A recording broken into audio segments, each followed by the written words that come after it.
Hello, everybody, and welcome to another episode of The Male Perspective. I am your host, Lana Reid, and today with me, I have all the way from UK, London, Britain, however you want to say it, Richard Fletcher. He is I don't know, is it a business coach? Would that be the proper term, a business coach? Yeah, online business coach. That's good enough. All righty. So we have a guy who's going to, as it says here, teach people how to make money without spending lots of money. Who doesn't want to know that? Welcome, and thank you for hanging out with me today. I appreciate it. Hey, thanks for having me on, Lana. All righty. So let's just jump into it because I read that first. Teach people how to make money without spending a lot of money. And that kind of goes against the grain because we're always taught as business owners that, it's going to take a whole bunch of money to start up. You got to invest all this stuff and, but you kind of don't say that. So what is that about? Yeah, I mean, if you want to work with me for me to show you stuff, it's going to cost you money. I don't work for free, but sorry if anyone was getting excited there. But no, but what I'm talking about is organic marketing. So organic marketing being putting yourself out there, putting yourself out on various whatever your social media platform of choice is, without running ads. So It's a difference between, let's say you make a post on your Facebook profile. It attracts someone to send you a message on Messenger and be like, "Hey, Lana, tell me more about what you do. How can you help me with your coaching?" Okay. And then you have a chat to them in the DMs, and then maybe have a call, or maybe they just sign up there. And then that's literally for me what organic marketing is, as opposed to going on Facebook ads, making a sponsored post, and then obviously every time someone looks at it or clicks, you're spending money. Okay. Now your specialty is online business. Yes. That's your niche. So you don't do coaching for what I would like to say brick and mortar businesses?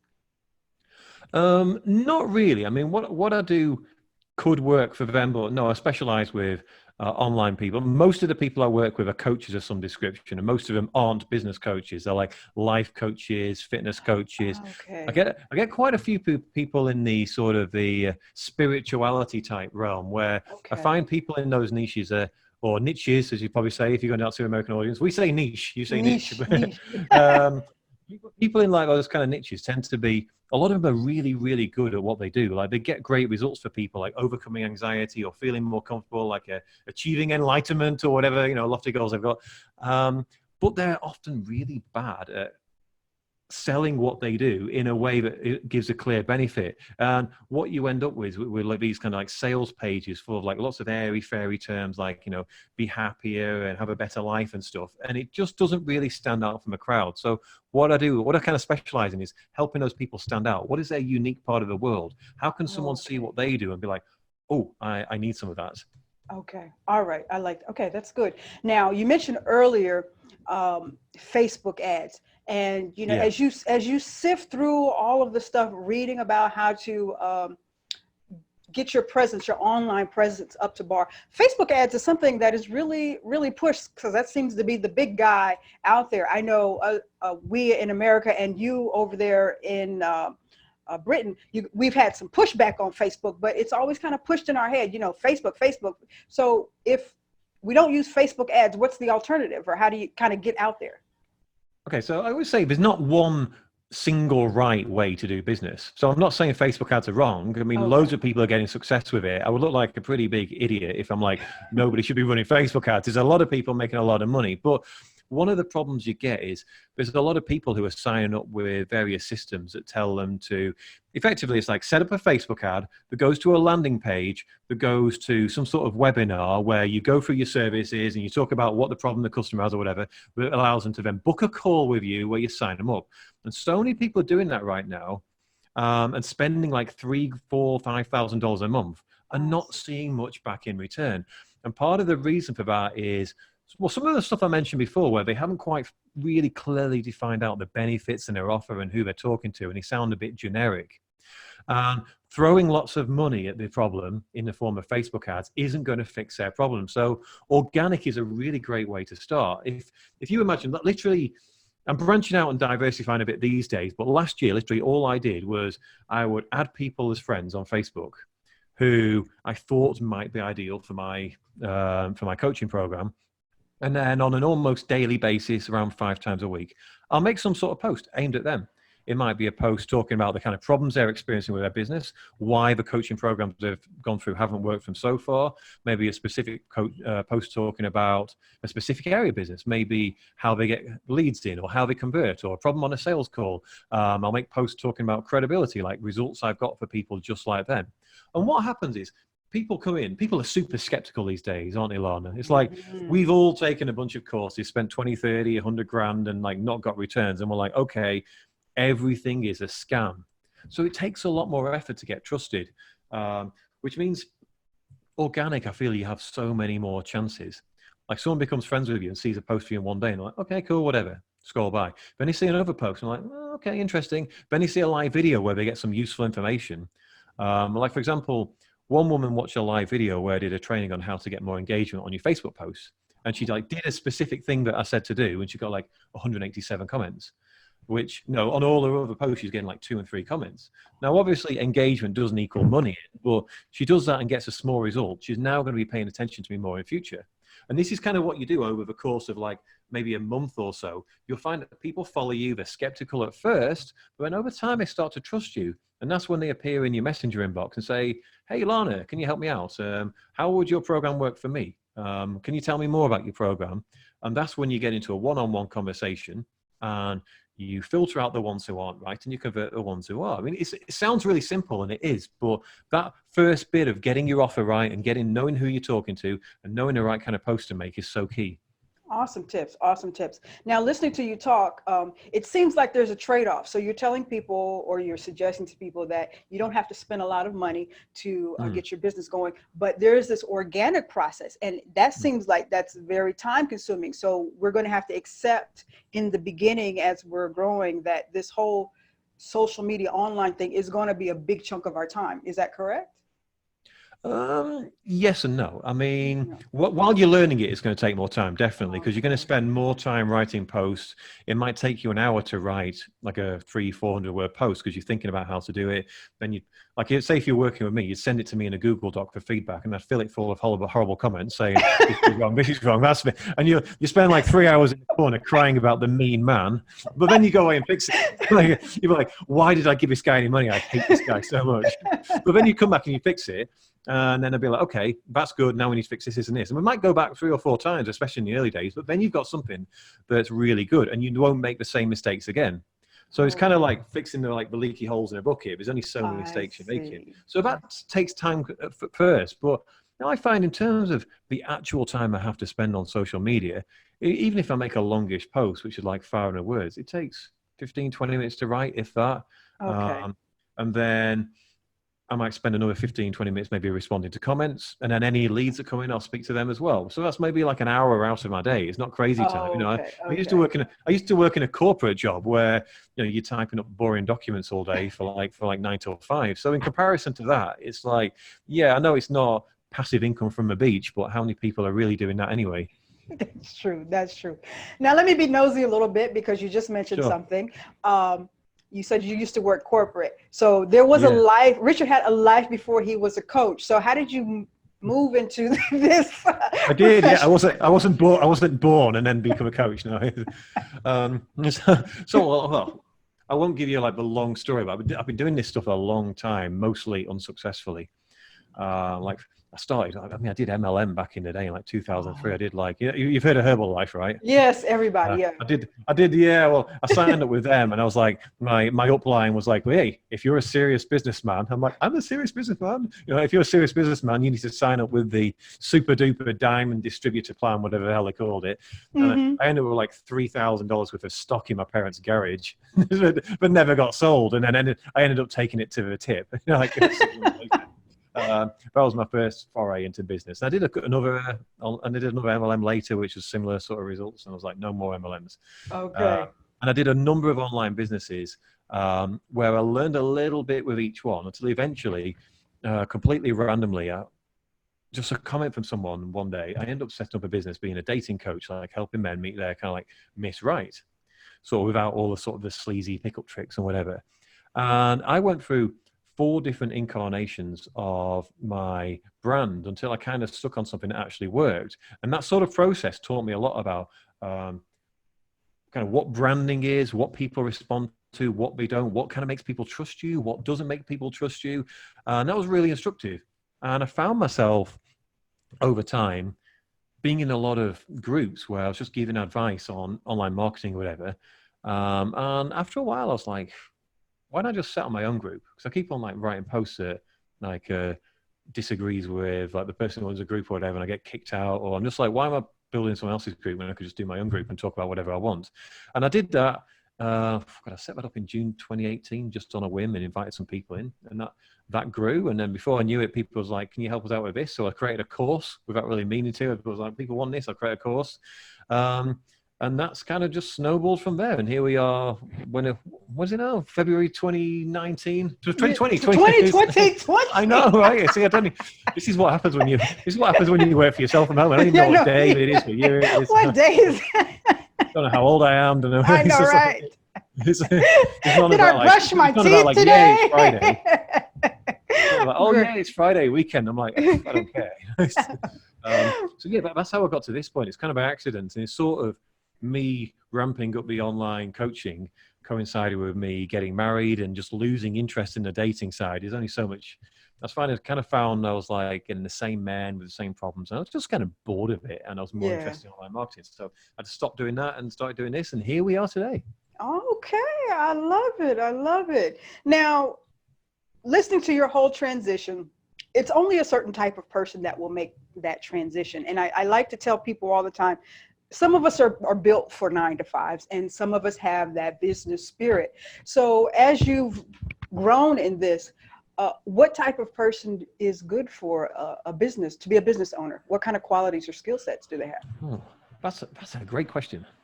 Because some of us will be 9-to-5. Some of us just, that's, yeah.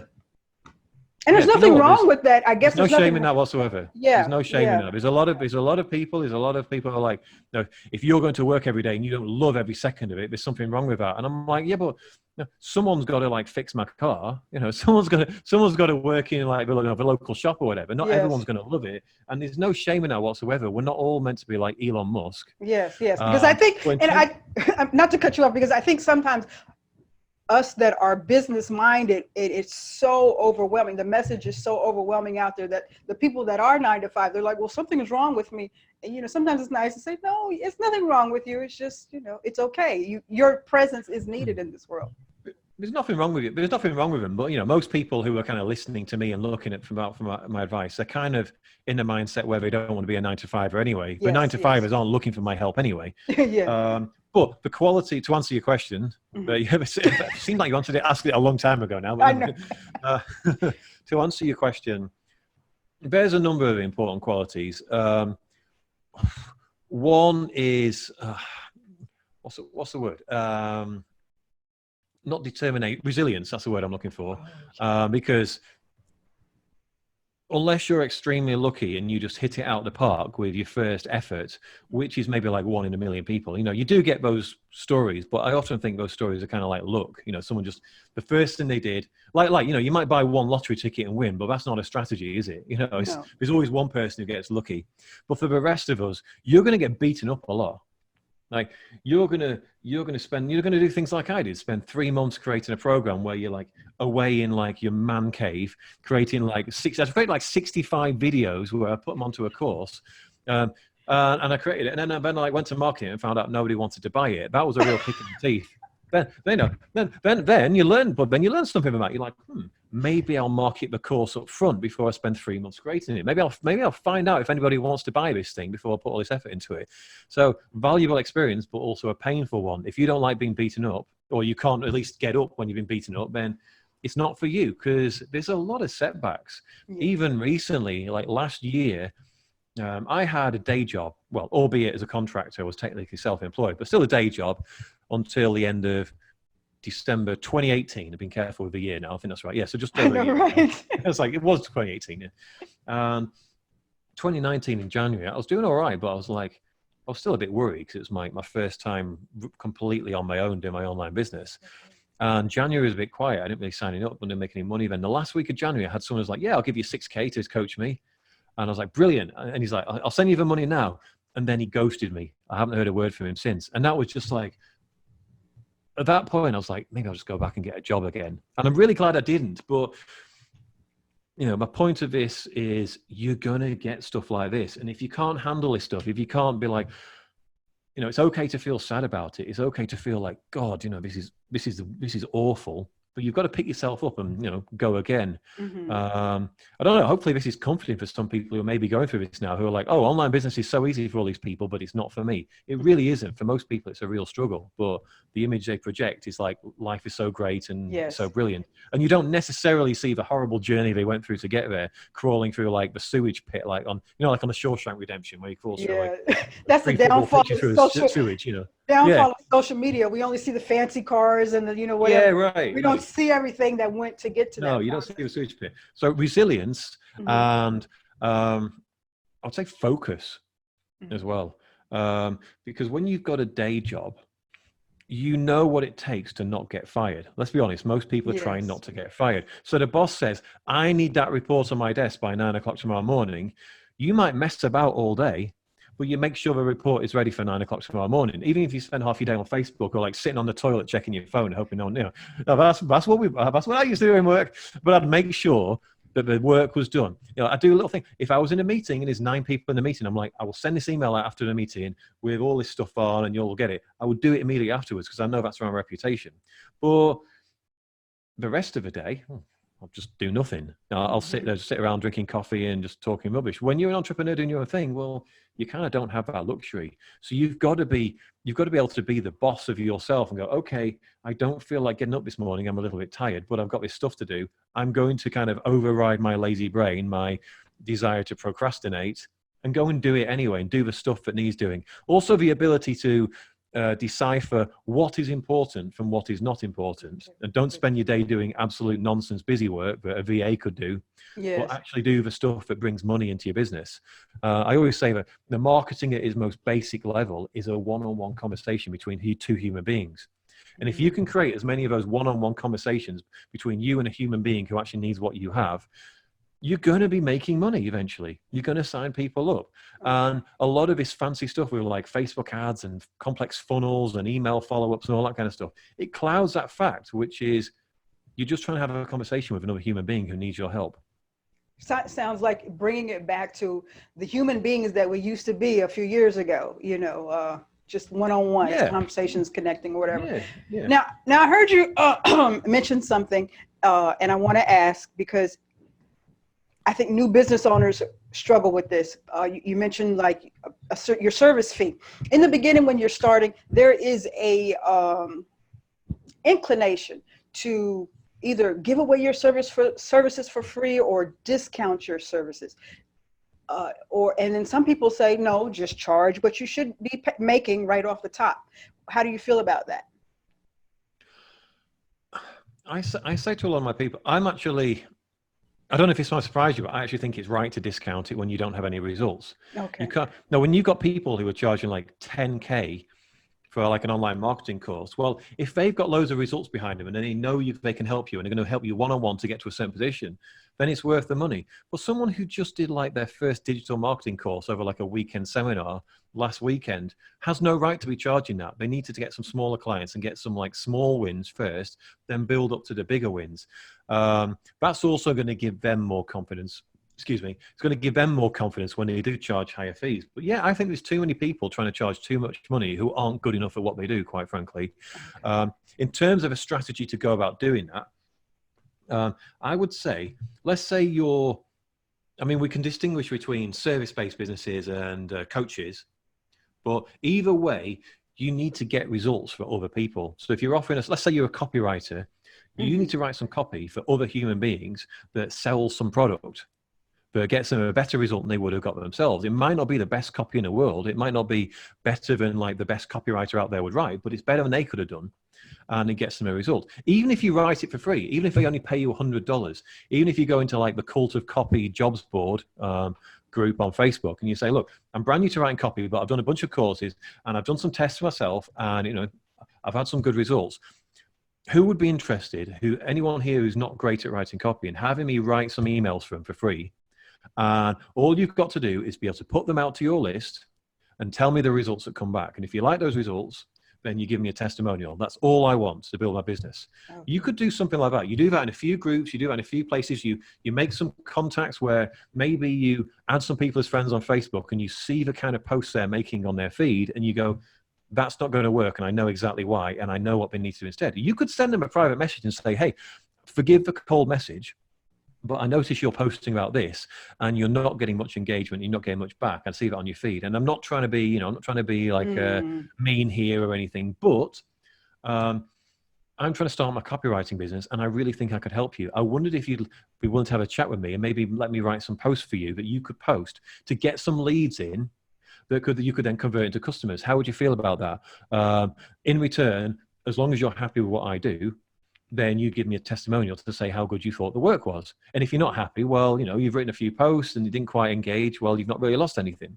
Now that's the sort of thing you could do for someone else where it wouldn't take you, you're not doing a project that's going to take you 6 months. You may spend like, a few sets of 15 minutes writing some posts. No big deal. Yes. Well, then you get that back. You get your first testimonial. Now you've got something you could post about on your own Facebook feed and say, look, here's a result I got for somebody. You do that for a few other people. Maybe you could use that result to get a smaller client that pays you actual money. Then you get more results in, and it's like a snowball. Gotcha. That's why I call my program the ecosystem, because it's like you're building an ecosystem. You start with nothing. You've got zero trust, zero credibility, and you build up from there. You write posts that help people where it's like, this person's telling me stuff that no one else is telling me.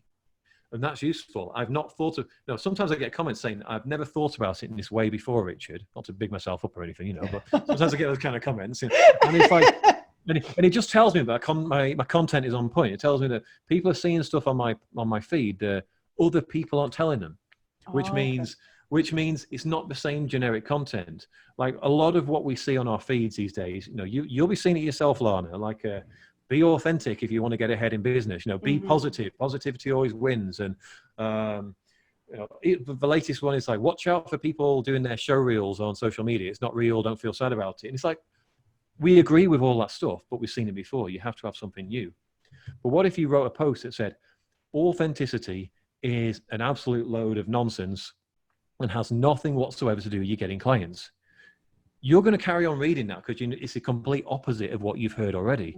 You might disagree with it, but you're going to carry on reading. You're like, what the hell is this guy talking about? What do you mean? He's saying I have to be a fake. And then you take it in the direction you want to be in. And I wrote a post like that where I said, look, I'm not saying you need to be fake. Yeah, it's good to be authentic, but that isn't going to win you any clients. It's going to win you friends. People like real people, but unless you've got an offer that people want to buy, that they think is going to help them like make more money or get more of what it is they want in their life or get less of what they don't want, they don't really care. They just go, okay, there's a cool person. I like them. I'm not going to give them any money. That was a post I made. It was different to what other people were talking about when they're just like, just be yourself. Nah. It's like, no, everyone's saying that, but no. Or you could take it in a different tack. Like everyone's saying be yourself. What does that actually mean? Yes, how do you be yourself? How do you know if you're being yourself? I have different sides of myself, like we all do. I've got a confident side. I've got a shy side. I've got a loud party boy side. I've got a quiet stand in the corner of my beer side. I've got sleepy side. I've got energetic side. All these different kinds. Which one's the real one? Yes. Are they all the real one? Which one's the authentic one? I've got the ranty side. I've got the kind of compassionate side. Which ones? These are questions I don't know the answer to right now. If someone wrote that on their feed, I would be like, that's interesting. I'm going to read all your posts from now on. Never seen anyone talk about it in that level of detail. Good tips. So you've got me ranting here, Lana. I do apologize. That's wonderful. That's why I'm listening, and I'm sure everybody's going to be learning. Now, as I'm listening to you, there's always this concept when it comes to business, exit strategy. You got to have an exit strategy. And today we're talking a lot about online and Facebook. And I'm not sure how old you are, but I'm a little seasoned. So I remember years ago when there was MySpace and now we're Facebook. What is the next thing if we don't have Facebook? How are we going to, as business owners, do the online thing? I mean, should we have a backup plan to the backup plan? Yes. Another great question. You're good at this interviewing thing. It's almost like you've done this before. It's honestly, just to come on a tangent, you've no idea how many interviews I've done where the interviewer wants to talk more than me. And I'm like, it's like, do I need to be here? Shall I just? No, you are my guest. I want to pick your brain. I got questions. I want to know. All right, you get it. Yeah. Yeah, no, that's a really interesting question. And yeah, I'm 40 years old, so I remember all the MySpace Oh, and all I've that kind got of you beat. stuff. I've got you beat. I'm 50. I've got you beat. No, stop. I will be um, 51 in July, so I've got you beat. wow. Well, looking good for it. Anyway, back to your question. Back on point. So yeah, so yes is the answer. We need to be looking at other things. But going back to what I said before about important qualities for a business owner, it depends where you are in business. You need to be focused. So given the fact that I had a day job and my online actual business coaching thing didn't exist before June 2018, so I had 6 months of building it up, and then I went full time with it. So my focus last year was being as good as I could possibly, becoming an absolute master of writing Facebook posts, attracting my ideal clients into Messenger, and then knowing how to convert them over message, and then sometimes on a sales call, sometimes in message. I spent an entire year doing nothing but that, give or take. There's a couple of other things a couple of avenues I went down, but I didn't spend long on those. And that was literally what I did. I wrote almost one post a day for 365 days. And you can imagine if you do that every single day, you're going to get quite good at it. Given that I was pretty good I was good at writing posts beforehand, but after a year of seeing what kind of posts get reactions and what don't, and what bring clients in and what don't, you kind of get a feel for this stuff. So what I would say to anyone listening, it depends where you are in business. If you're brand new and you're not making any money now, don't be thinking about exit strategies and what if Facebook comes down, I've lost my business. You don't have a business right now. So create one to start with. Yes. So I would say Facebook's not going anywhere for the foreseeable future, is it? I think, would you agree with that, Lana? I mean, Yes, do you yes. know It's something going to I be don't? around for a minute. It's going to be around for a minute. It's going to be around for a little bit. Uh-huh. Yes, MySpace and Friends Reunited and all that. Yeah, MySpace still exists, but I think it's Yes, it does. only band. Only I think it's only like music bands. Music. Yeah, now, I isn't think it? it's, music. Yeah.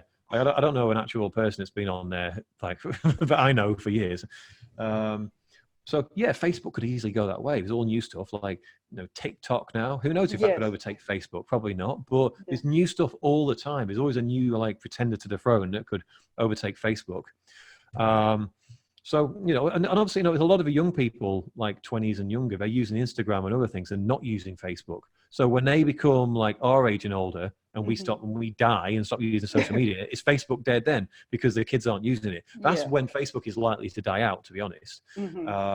Like 20, 30 years when we retire and stop using it. That would be my guess if it is going to go anywhere. It's going to have to be Madonna. It's going to have to evolve and reinvent itself. Has anyone ever compared Facebook and Madonna before? I'm breaking ground here. So what? Anyway, back to the point. Choose your platform. If you want to do it my way, which is going organic, and you don't have to do that, but if you want to go organic, choose the platform you like best. It doesn't matter. It could be LinkedIn, Facebook, Instagram, and become really good at that. Okay. Really good at making organic posts on there. If you want to do ads, become really good at Facebook ads. About one thing where you've got one offer, selling one offer with one Facebook ad, and make that work. Create a machine that works. Then once you've done that and it's working perfectly, then do what I'm doing now, which is look to diversify. So what I've done in the last, since the start of this year, is I've created a blog. I've taken my best Facebook posts from my last, 6 to 9 months, and I've turned them into blog posts. I've created 68 blog posts in the last month. What I'm now doing is I'm in the middle of a Pinterest course where Pinterest, I thought Pinterest was just for pictures of I know, sofas right? and stuff. But it turns out there's people on Pinterest is a search engine like Google. There's people typing in search terms sales Knitting call advice or into pets Pinterest. okay. Yeah, as well as they're typing in pets and sofas and dining room tables, but we're also typing in how to convert better on my sales calls and stuff like that. Facebook marketing advice. I know I didn't think that was a thing, but then someone showed me it was. So if you can reach, so what I'm doing is I'm setting up an account, which is pretty much set up now, and I'm creating a bunch of pins, they're called, which is when you search for it, instead of getting Google search results, you get graphical pins, and then you click on the ones you like. So those pins are going to lead back to my blog, which then leads to, useful information on a post, then leads to, book a sales call, go to a webinar, sign up to my list, whatever you want to do, buy my Messenger Mastery ebook, that sort of thing. So now I'm all about diversification, because you're 100% right, Lana. Facebook might die one day, and I don't want all my eggs in Facebook's basket, but there's no point diversifying before you've got an actual business. Okay. All right. Good point. Now, before we go, I want to ask you one important thing about what you do. And I read it's called the magic sauce. What is all of that about? Well, the magic sauce is a term I came up with. It's actually the name of my Facebook group. It's called the Magic Sauce for Online Marketers. And I was like, I've told you the story about how I got to a point, I was like, I'll just create my own group. And I was like, what should I call it? And I literally put 5 seconds of thought into it. I was like, Magic Sauce. Honestly, it was literally like that. I was actually sat in work, like 10 o'clock in the morning on a Wednesday. I was like, I don't fancy writing this report right now. It looks quite boring. Well, it would be quite cool to create a Facebook group. What should I call it? The Magic Sauce. Who's it for? I guess it's for online marketing. The Magic Sauce for Online Marketers. It's literally, that's a level of thought that went into it. And then everything flowed from there. I just thought it's kind of like a catchy name. The Magic Sauce. Everyone wants a magic sauce for their business. But really what the magic sauce is, it's the process I went through before. Like normally when people sign up for a program, the first thing we do is we get on a one-on-one call, just like we're talking now, Lana. We have a one-on-one call where I ask you a bunch of intrusive questions about you and your business, and I find out it's basically the intersection of 3 things. What are you good at? Like if you like Venn diagrams, you'll love this. What are you good at?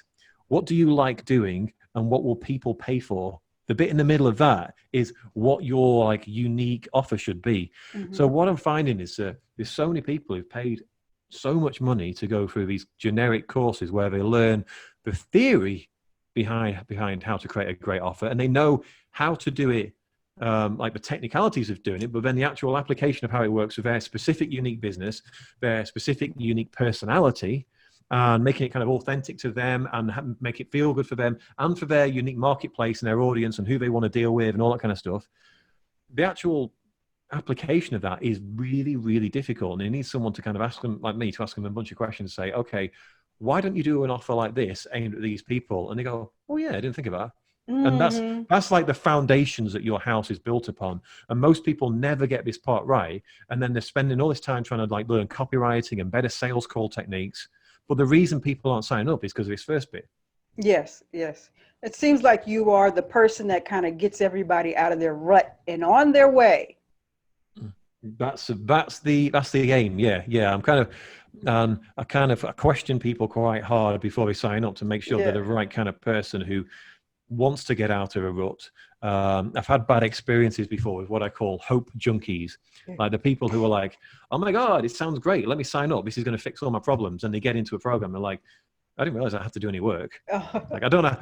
I thought you were going to wave a magic wand and all my life problems would be fixed. I'm like, no, that's not how it works. It's like the car is stuck in the mud, okay, here comes Richard to push, but you still have to turn the key and steer and stuff. Like, come on now. They're sat there with the handbrake on, be like, I shouldn't have to take the handbrake off.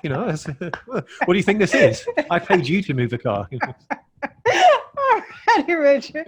We're going to do the random question, and then I'm going to give you a chance to let everybody know how they connect with you for some more awesome tips that you have, because I know we just touched the surface today. Sure. You wouldn't have been doing this, since 2018 without some more information for us. So let's see what we've got here. What is the worst purchase that you ever made? Besides the Herbalife. Besides the Herbalife. Well, that's up there. I've made a lot of bad purchases. Like back in 2008, I was the sucker. You'll probably remember this because obviously, like you were talking about our age before. Do you remember like in 2008 when it was like all the rage was like sack your boss, the magic turnkey systems that pulls dollars in your bank while you sleep? I signed up to all of those. They were all crap. But the worst thing I did, I spent. I know I'm a sucker. I buy anything. I'm still like that now. It's like, oh my God, yes. The good news is like I'm not. If I buy one of these things now and it doesn't work, I'm not out on the street. I'm not sleeping in the shoebox, fortunately. But no, the worst one I made was a program that I'm best not if I don't name it. But I spent $9,000 on a program which was essentially nothing more than something that said set up a Facebook ad that goes to a landing page and set up a webinar and like with very little support on the back of it. It's kind of that was about 4 or 5 years ago. Mm. The only good thing I got out of that program, in my opinion, there's a few things, it wasn't terrible. The only good thing I got out of it really was the knowledge that I could charge high ticket. But like, it's possible that someone could pay like 5, 6, 7, 8, 9, 10K for a single program rather than charging like, by the hour or a few dollars a month or whatever, a few $100s a month. So, but really the rest of it for 9K, I'm like, that was not a good investment. Yeah. So I don't know if that's the worst purchase I made, but it's I can't think of a worse One one of right them. now. It's one of them, huh? It's certainly up there, yeah. All righty. So before we get to the point where you tell everybody how to connect with you, I just want to say that in getting ready for today's show, looking through your stuff, I noticed that you were a cat guy, and it's so nice to I am find a a cat guy guy. that likes cats. So I just want to woohoo for that. But if you can share with everybody how they connect with you and get in touch with you. So there's a few ways. If you're on Facebook, which I assume most of your listeners will be, you can find my Facebook group, Magic Source for Online Marketing. Just search for it. It'll come up easily enough. Search for my name, Richard Fletcher. Again, I would imagine I'd come up near the top. I've not actually searched myself as someone else, but I imagine you'll be able to find me pretty easy. But if you want to read a lot of like my best stuff and a lot of my posts and a lot of my, I've taken my Facebook lives and put them on a YouTube account and then put them onto my blog. So if you want to kind of watch a lot of my videos, go through a lot more of this stuff in detail, like there's a 38-minute training called the 4 types of Facebook posts you need to build a successful brand. Okay. And you can find that on my blog, magicsourcemarketing.com, and then just click on the blog link and you can scroll through, find it easy enough. So I've got quite a few, like really, for people who want to go in detail and go, okay, I want some training to teach me how to do this, and not just higher level tips, but actual advice I can follow, then they can take the time out and watch those videos. But obviously, if you're looking for like a 2-minute video that's going to fix your business, probably best not to bother, Now, did I hear somewhere there was an ebook? Yeah. So on the site as well, basically I've only got 2 products. I've got my high ticket program, which is 6.5K. But I've also got a $250 Well, ebook, hold on. which is Let me called stop. Let me stop. You say you're definitely in UK. 6.5. US dollars. Oh, US dollars. Okay. US dollars, yeah.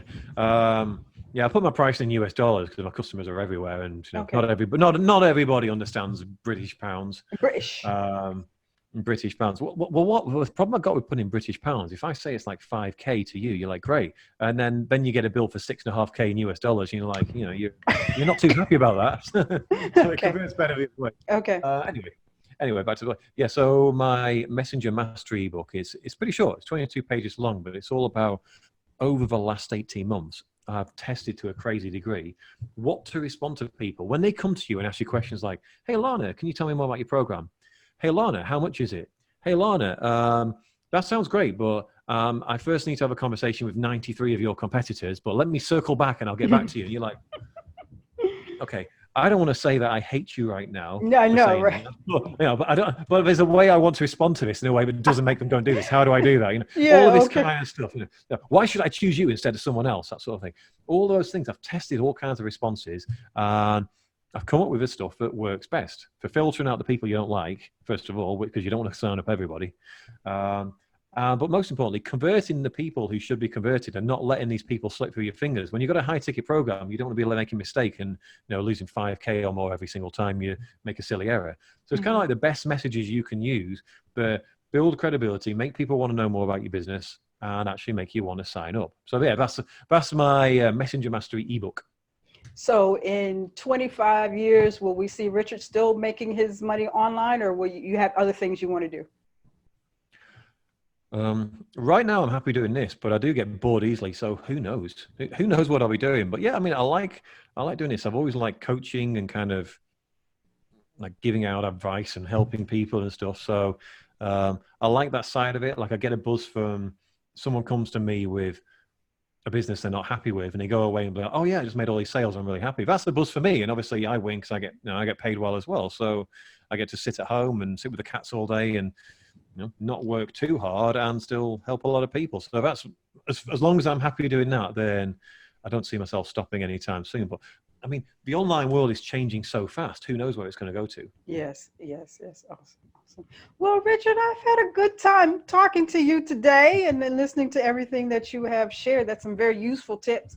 I see a lot of people with their online presence, brand, business, just really struggling. I'm trying this, that's not working. Oh, I'm trying that, that's not working. Oh, I'm trying, kind of like the process that you went through. So, when you have somebody's out there that's kind of went through all of the mistakes and ups and downs, it's easier to just kind of listen to them. And so you don't have to go through all of that. So it's just wonderful to hear that. Yeah, absolutely. It breaks my heart to see all these people who are just like investing, like, here's another 7K, here's another 9K, and they just keep on throwing money at the wall, hoping that this one's going to be the one that's going to fix it. And it's like, you end up with these people who are massively in debt as a result. And that's not, I don't want that from anybody. Yeah, I mean, because that's always been the historical message, for business owners is you have to spend all of this exorbitant amount of money on your PR and marketing. So today, when you're talking online, a lot of that translates to your Facebook ads and these Instagram ads or whatever. And people are just thinking that they have to dump all of this money into that. So here's Richard telling us, well, there is another way. And so, I'm not saying never spend any money. I'm not saying that you don't suddenly deserve to make lots of money just because you threw a bunch of money at the wall. It doesn't work that way. Like back in 2013 or so, I actually quit my corporate job at the time with nothing to go to, and thought I'll have an online business because I'm like, because I've heard all this advice like burn the boats and you'll make it happen, and I didn't make it happen. I spent all of my money in my savings and got a job 10 months later.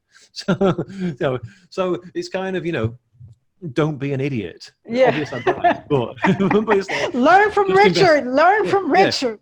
Yeah. Richard's amazing advice is don't be an idiot. Just because you invested 10 grand in a course doesn't mean you're going to be successful. Try and pick someone who's going to help you out.